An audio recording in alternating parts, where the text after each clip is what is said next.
তোমার খুশি মনে দিছি। নাও নাও নাও নাও, আমি তোমার আয় বাদাম বাদাম বাদাম। এই ছোট ভাই, আয় বাদাম। এই বলেন। ভাই এদিকে আসো দেখে। বলেন।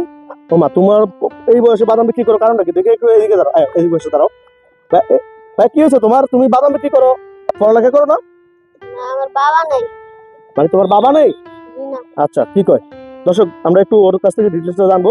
মানে তোমার বাবা নেই, তুমি বাদাম বিক্রি করো কেন? তোমার বাবা কি হয়েছে আব্বু? আমার বাবা ক্যান্সারে মারা গেছে। মানে তোমার আব্বা মারা গেছে? জি। আচ্ছা, তোমার মা আছে? জি, মা বাসায় কাজ করে। মানে তোমার আম্মু বাসায় বাসায় কাজ করে? জি। আচ্ছা, তোমার ভাই নাই আর? আমার একটা ভাই আছে, ও বাদাম বিক্রি করে। মানে তোমার একটা ভাই আছে, হ্যাঁ, ও বাদাম বিক্রি করে? জি। আচ্ছা, আমারে 10 টাকার বাদাম দাও। দর্শক, ভিডিওটা শেয়ার করে দিবেন। ছেলেটি এতিম, কিন্তু বাবা নেই, মাও বাসায় বাসায় কাজ করছে। সবাই ভিডিওটা শেয়ার করে দিবেন। আপনাদের কাছে এই ভিডিওগুলো কেমন লাগে আপনারা অবশ্যই কমেন্টে জানাবেন, আর ভিডিওগুলো সবাই শেয়ার করে দিবেন। আচ্ছা, 10 টাকা দিছো না? জি। এখানে কি 10 টাকার? জি। আমরা সবার কাছে কয় টাকা বিক্রি করি বাদামগুলো? 10 টাকারই? জি। 20 টাকা বিক্রি করো? জি না। 20 টাকা বিক্রি করো না? জি না। 20 টাকার? 20 টাকা তো বিক্রি করো। 20 টাকার করি। হ্যাঁ। আচ্ছা, এখন আমারে বলো, তোমার আব্বা কবে মারা গেছে একটু? আচ্ছা, এনে বাদাম কত? 20 টাকা। আচ্ছা, আমি তোমার দিতেছি। তোমার আব্বার কেমনে মারা গেছে একটু বলো তো। আমার বাবা আগে বিড়ি খেত। বিড়ি খেতো? জি, বেশি বেশি বিড়ি খেত। তারপরে মানুষ মানে আবিজাবি খাইতো। মানে আচ্ছা, মানে মারা গেছে, অসুস্থ হয়ে মারা গেছে। এখন তোমার আম্মু বাসায় বাসায় কাজ করে, মানুষের বাসায় বাসায়। জি। আর তুমি এইভাবে সারাদিন কত টাকার বাদাম বিক্রি করো? 1000 2000। 2000 টাকার বাদাম বিক্রি করো? উনি আছে শুক্রবারে আজকে বেচছি 2000 টাকা। মানে সকালবেলা, মানে আর বিকালে বেড়েছে 2 কেজি নিয়ে আচ্ছা 700 টাকা বেচবো। আচ্ছা, মানে সারাদিনই বাদাম বিক্রি করো? জি। তুমি পড়ালেখা করো না? আমি করছি ক্লাস 5 পর্যন্ত করে, আর বাবা মারা যাওয়ার পরে মায়ার পড়ায় না।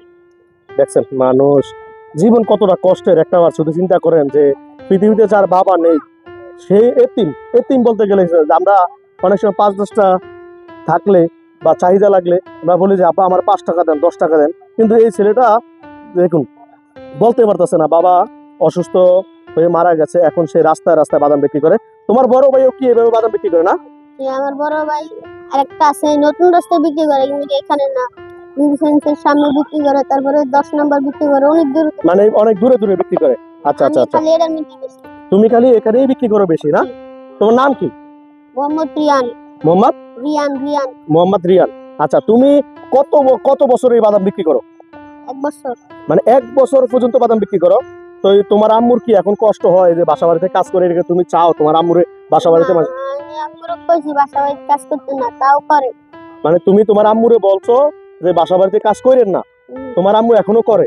জি। তো তোমার আম্মুরে কি আরো বলবা যে আম্মু তুমি কইরো না? বলছি কর, আবার সারও না, আবার সাইডা দেয়, আবার কয়দিন পর ও পড়লে আবার করে, ঘর ভাড়া আয় পড়লে আবার বাসা ধরে। ও ঘর মানে ভাড়া তো আমি দিতে না। ও ঘর ভাড়া যখন চাপ দেয় তখন তোমার কাছে দেওয়া সম্ভব না, তখন তুমি আবার তোমার আম্মু অভাবে পড়ে আবারও বাদাম বিক্রি করতে যায়, এই তো? আমি তো বাদাম বিক্রি করি, আমার মা আবার বাসা যায়।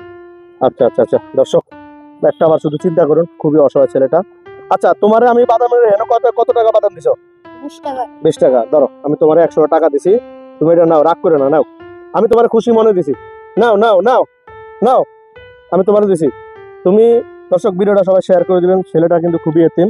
তুমি মন খারাপ করো না, আল্লাহ ভরসা। বাবা নাই তাতে কি হয়েছে, ইনশাল্লাহ তোমরা এক সময় বাবার মতো হয়ে যাবে নাকি? তুমি বলো, তুমি দেশবাসীর কাছে কি চাও? তুমি কেন কোনো সহযোগিতা চাও মানুষের কাছ থেকে? কোনো ব্যবসা বড়, হ্যাঁ, কোনো কিছু চাও না? আচ্ছা, তো তুমি ভালো থাকবে, যাও, চলে যাও। দর্শক, ভিডিওটা শেয়ার করে দিবেন।